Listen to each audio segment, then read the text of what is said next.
నడి బొడ్డులో హైదరాబాద్ లో వ్యాపారాలు చేస్తా. ఏం నడి బొడ్డులో కాకపోతే బొడ్డులోనే చేసుకో. ఏం భయపడతామా? నీకు వేల కోట్ల రూపాయల డబ్బులున్నాయి.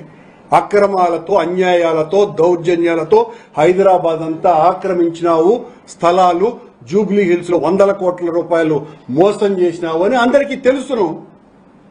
ఈరోజు ప్రత్యక్షంగా దొరికిపోయినావు. ఆ ఇందులేక పాప మహాతల్లి, ఆ తల్లిని ఈ రోజున ఎంత క్షోభ పెడుతున్నాడో నిన్నటి నుంచి. ఆమె కాళ్ళు గిళ్ళు పట్టుకునేసుంటాడు ఈ పాటికి. అడ్డంగా దొరికిపోయిన తర్వాత ఏం చేస్తాడు? నేను కాదని చెప్పు అని ఈ లెటర్ బయటపెట్టిన తర్వాత ఇంకా ఆమె పాదాలను నాకి అరగదీసి ఏం చేస్తాడో కూడా తెలీదు. నేను రెండు సార్లు అయినా రాజీనామా చేయమన్నా నేను నీకు నిన్న తప్ప. నేను రాజీనామా చేయమన్నాడు. కూర్చున్నప్పటి నుంచి నన్ను రాజీనామా చేయమంటాడు. నేను చేయొద్దు. ఎవరు చేయమన్నారు నిన్ను? నువ్వు చేయొద్దు. ఇంత పనికిమాలినోడు అధ్యక్షుడిగా ఉన్నాడు.